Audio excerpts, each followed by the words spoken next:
Hello friends. Now I am going to discuss about patenting of natural products. Syllabus of this topic, definition of the terms patent, intellectual property rights, farmer rights, breeders rights, bioprospecting and biopiracy, patenting aspects of traditional knowledge and natural products. Case study of curcuma and neem. What is patent? Patent is an exclusive right granted to anyone who invents new or improved product or process by the government. A patent provides protection for the invention to the owner of the patent. The protection is granted for a limited period, generally 20 years. Patent protection means that the invention cannot be commercially made, used, distributed, or sold without the patent owner's consent or permission. What are advantages of patenting? Avoids duplication of research, keeps abreast with latest development in different fields of technology. It helps industry to improve existing technology to produce cheaper and better product. It serves as an indicator of achievements in R&D institutions and ability of individual researchers. It helps to frame business strategy according to trend of technology. What is traditional knowledge? Traditional knowledge associated with the biological resources is the knowledge about a country's biodiversity, the applied uses and application of biological resources, and the prevalent practices. It is an intangible component of the resource itself. Traditional knowledge has the potential of being transformed into commercial opportunity, providing useful leads for development of products and processes. Hence, a share of benefits must accrue to creators and holders of traditional knowledge. What is bioprospecting? Bioprospecting is the exploration of natural sources for small molecules, macromolecules, and biochemical and genetic information that could be developed into commercially valuable products for the agricultural, aquaculture, bioremediation, cosmetics, nanotechnology, or pharmaceutical industries. So again, bioprospecting means biodiversity prospecting. It is the exploration of biological material for commercially valuable genetic and biochemical properties. In simple terms, this means the investigation of living things to see how they can be commercially useful to humans. Bioprospecting's use almost in all segments and all fields. Extreme environments provide habitats for extremophiles, organisms with unique characteristics developed for survival. The biological processes and materials which enable these extremorph extremophils to survive in extreme temperatures, pressures, salinity, etc., and other unique conditions are sources of great potential for scientific advancement and commercial application.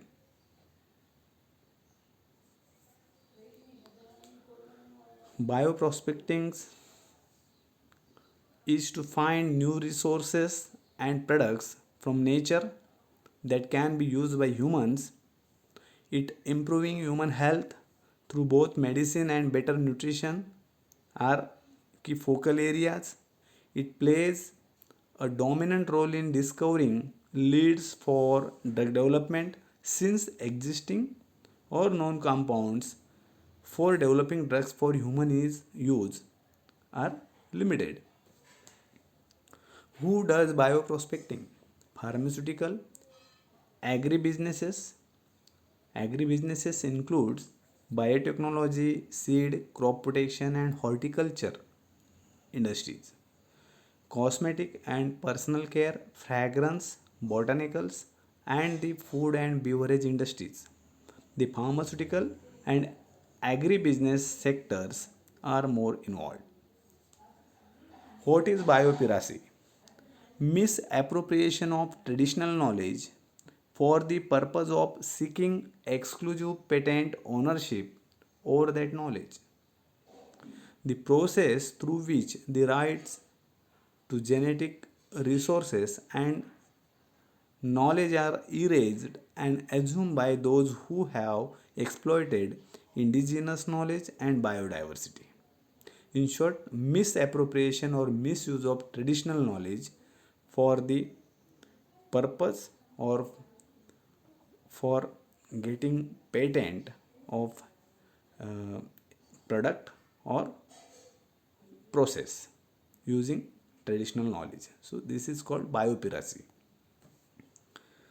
Key issues surrounding biopiracy: understanding the precise legal status of genetic resources and traditional knowledge, understanding the exact boundaries of biopiracy in order to ensure more effective measures to confront this phenomenon.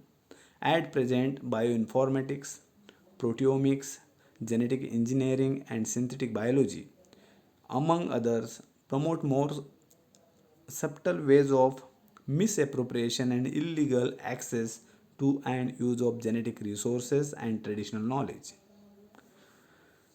So you'll see about turmeric and neem case that mention in your syllabus. Turmeric case: in 1995, two Indian nationals at the University of Mississippi Medical Center were granted US patent number 54 lakh 1504 on use of turmeric in wound healing. The Indian Council of Scientific and Industrial Research means CSIR requested the US Patent and Trademark Office at Washington to re-examine the patent.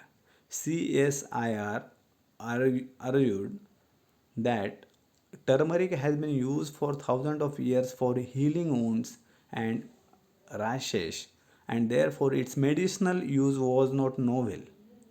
Their claim was supported by documentary evidence of traditional knowledge, including an ancient Sanskrit text and a paper published in 1953 in the Journal of the Indian Medical Association.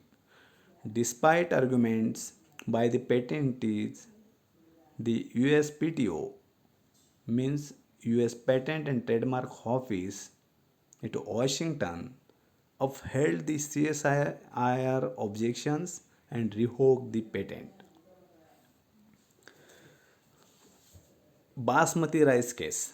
So that is also related to biopiracy. So here is also the traditional knowledge means already we have developed Sadhu Basmati and the Basmati rice variety in our nation, but in Texas, Texmati variety they developed and they were trying to get patent.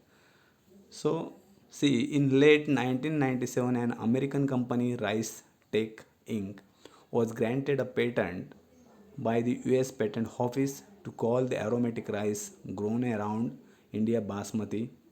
Rice Tech Inc. had been trying to enter the international Basmati market with brands like Kasmati and Texmati. So they were developed that species at Texas. So described as basmati type rice with minimal success. CSIR challenged the rice patent.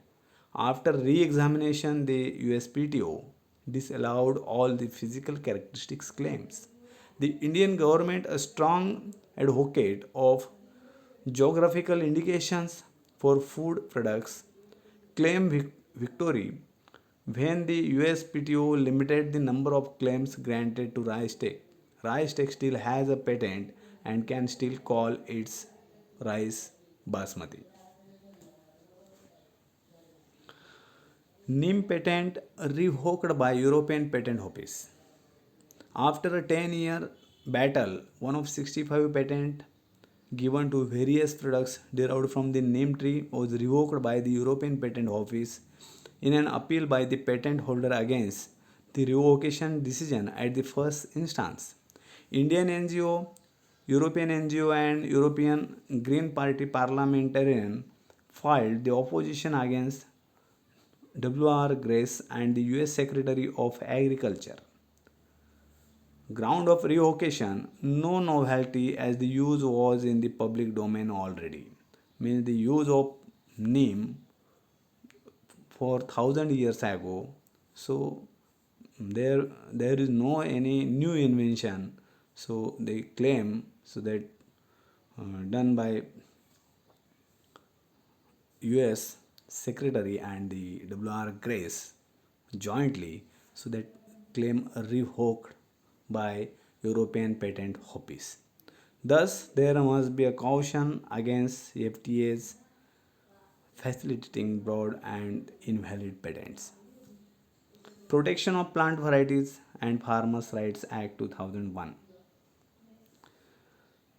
makes provision for benefit sharing and compensation for traditional, rural, and tribal communities, creates a nodal body, Plant Varieties and Farmers' Right Protection Authority at the national level. It provides for a national gene fund. Authority is empowered to determine the benefit sharing for individuals or groups when a protected variety is developed using their genetic material. Amount of compensation dependent upon the extent and use of their genetic material and the commercial utility of the variety. Amount from the benefit sharing will be credited in the gene fund, village community be paid out of it for conservation and sustainable use of GRs.